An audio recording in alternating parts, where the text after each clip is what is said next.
आप सभी का स्वागत है BHIE 143 के एक और नए वीडियो के साथ। सब्जेक्ट का नाम क्या होने वाला है? पर्यावरण का इतिहास। ठीक है, और आज का हमारा क्वेश्चन देखने से पहले आप लोग हमारे चैनल को सब्सक्राइब नहीं किए, हमारे चैनल को सब्सक्राइब कर लीजिए। साथ ही साथ टेलीग्राम चैनल को ज्वाइन करना ना भूलें, क्योंकि जितने भी इंपॉर्टेंट अपडेट है वो आप सभी को टेलीग्राम चैनल पर ही मिलेंगे। ठीक है, और इन पीडीएफ्स को ओपन करने के लिए एक पासवर्ड की आवश्यकता पड़ती है, जो पासवर्ड आपको वीडियो में ही मिल जाएगा, और ये सभी पीडीएफ आपको टेलीग्राम पे मिलेंगे। तो जल्दी जल्दी देख लीजिए। चलिए आज हम तो चलिए शुरू करते हैं। आज का हमारा प्रश्न है, वैश्वीकरण तथा जलवायु परिवर्तन पर एक टिप्पणी लिखिए। इसमें आंसर देखेंगे। वैश्वीकरण और जलवायु परिवर्तन वर्तमान युग की दो महत्वपूर्ण वैश्विक चुनौतियां हैं, जो आपस में गहरे जुड़े हुए हैं। ठीक है, वैश्वीकरण से तात्पर्य है कि विभिन्न देशों के बीच आर्थिक, सांस्कृतिक, तकनीकी और राजनीतिक संबंधों का तेजी से विस्तार। इस प्रक्रिया ने विश्व को एक वैश्विक गांव में परिवर्तित कर दिया है। ठीक है, वस्तुओं, सेवाओं, पूंजी और सूचना का आदान प्रदान पहले से कहीं अधिक तेज और व्यापक हो गया है। ठीक है, पैराग्राफ चेंज करके लिखेंगे। हालांकि वैश्वीकरण ने आर्थिक विकास, तकनीकी प्रगति, रोजगार के नए अवसर और सांस्कृतिक आदान प्रदान को बढ़ावा दिया है, लेकिन प्रमाण भी सामने आए हैं। ठीक है, औद्योगिकरण, शहरीकरण और उपभोग की प्रवृत्ति में वृद्धि ने पर्यावरण पर गंभीर दबाव डाला है। ठीक है, प्रकृति संसाधनों का अत्यधिक दोहन, वनों की कटाई, जीवाश्म ईंधनों का अत्यधिक उपयोग और कार्बन उत्सर्जन में वृद्धि ने मुद्दा को गंभीर बना दिया है। ठीक है, आगे देखते हैं। जलवायु परिवर्तन के दुष्प्रभाव अब स्पष्ट रूप से दिखने लगे हैं। ठीक है, ग्लेशियर का पिघलना, समुद्र स्तर पर बढ़ा, सामान्य मौसम घटनाएं, ठीक है, जैसे बाढ़, सूखा, तूफान, जैव विविधता तथा ह्रास और कृषि उत्पादन में अस्थिरता, यह न केवल पर्यावरण के लिए बल्कि मानव जीवन, आर्थिक स्थिरता और वैश्विक शांति के लिए भी खतरा बन गया चुका है। ठीक है, इस स्थिति से निपटने के लिए वैश्विक सहयोग की आवश्यकता है। विकास और विकासशील देशों को मिलकर सतत विकास की नीतियों को अपनाना होगा। ठीक है, नवीनीकरण ऊर्जा का अधिकाधिक उपयोग, ऊर्जा दक्षता में सुधार, हरित तकनीकों का विकास, वनों का संरक्षण और कार्बन उत्सर्जन में कटौती आवश्यक है। ठीक है, साथ ही जलवायु परिवर्तन के प्रति जन जागरूकता और शिक्षा को भी प्राथमिकता दी जानी चाहिए। ठीक है, निष्कर्ष में देखेंगे, वैश्वीकरण और जलवायु परिवर्तन एक दूसरे से जुड़े हुए हैं। ठीक है, यदि वैश्वीकरण को सतत और समावेशी बनाया जाए तो यह जलवायु परिवर्तन की समस्या को कम करने में सहायक हो सकता है। ठीक है, इसके लिए वैश्विक नेतृत्व, दूरदर्शिता और सामूहिक प्रयास आवश्यक है। ठीक है, तो ये था आज का हमारा क्वेश्चन। और ये सभी जितने भी क्वेश्चन है, ये सभी 10 मार्क्स के क्वेश्चन है। लेकिन एग्जाम में कभी कभी ऐसा होता है ना कि आपका 10 मार्क्स का क्वेश्चन 20 मार्क्स में दे दिया और 20 मार्क्स का क्वेश्चन 10 मार्क्स में दे दिया।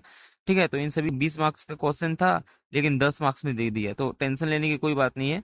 आपको लिख कर आना है बस। ठीक है, पेपर को कैसे भी खाली नहीं छोड़ना है। दूसरा हमारा क्वेश्चन है, दूसरा क्वेश्चन देखने से पहले अभी तक जिन्होंने हमारे चैनल को सब्सक्राइब नहीं किया तो जल्दी जल्दी सब्सक्राइब कीजिए, जिससे और भी महत्वपूर्ण वीडियो इस चैनल पर आ सके। ठीक है, क्योंकि आपके सब्सक्राइब से ही हमें पता चलेगा कि आपको हमारा वीडियो पसंद आ रहा है कि नहीं। ठीक है, चलिए आंसर देखते, क्वेश्चन देखते हैं। पारिस्थितिकी साम्राज्यवाद पर टिप्पणी। ठीक है, आंसर होगा, पारिस्थितिकी साम्राज्यवाद एक ऐसा सिद्धांत है जो यह दर्शाता है कि किस प्रकार विकसित देश अपने संसाधनों, तकनीक, पूंजी और प्रभुत्व के बल पर विकासशील तथा पिछड़े देशों के प्राकृतिक संसाधनों का दोहन करता है और पर्यावरण असंतुलन उत्पन्न करते हैं। ठीक है, इस विचार को विशेष रूप से इतिहासकार एल्फ्रेड डब्ल्यू एल्फ्रेड डब्ल्यू क्रासबी ने अपने ग्रंथ ecological imperialism, the biological expansion of Europe, ठीक है, इसमें 900 से 1900 में विस्तार से प्रस्तुत किया।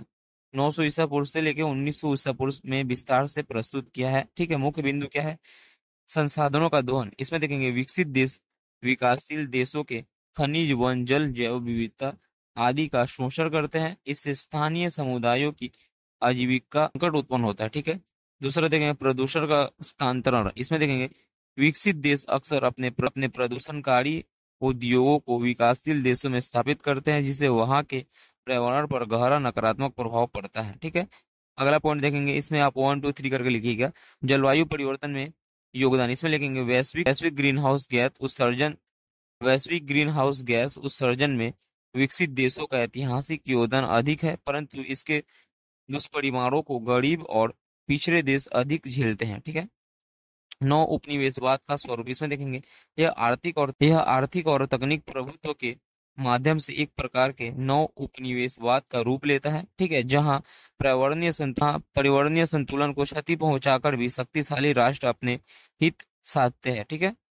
आगे देखेंगे, अगला पॉइंट है स्थानीय समुदायों पर प्रभाव। इसमें देखेंगे, इससे आदिवासी समाज, किसान, मछुआरे आदि समुदायों का पारंपरिक जीवन संकट में आ जाता है और उनकी आजीविका छीन जाती है, ठीक है। अगला देखेंगे, स्थानीय समुदायों पर प्रभाव। इसमें देखेंगे, इसमें आदिवासी समाज, किसान, मछुआरे आदि समुदायों का पारंपरिक जीवन संकट में आ जाता है, ठीक है, और उनकी आजीविका छीन जाती है। निष्कर्ष क्या देखेंगे, निष्कर्ष में देखेंगे पारिस्थितिकीय साम्राज्यवाद वैश्विक असमानता और पर्यावरणीय संकट को बढ़ावा देता है।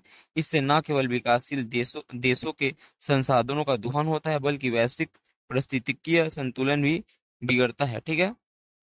इस प्रवृत्ति को रोकने के लिए न्यायसंगत वैश्विक पर्यावरणीय नीति, संसाधनों के न्यायपूर्ण वितरण और स्थानीय समुदायों की सहभागिता को बढ़ावा देना आवश्यक है, ठीक है। साथ ही सतत विकास के लिए सिद्धांतों को अपनाकर सभी देश को पर्यावरण संरक्षण के प्रति उदाहरणीय होना चाहिए, ठीक है।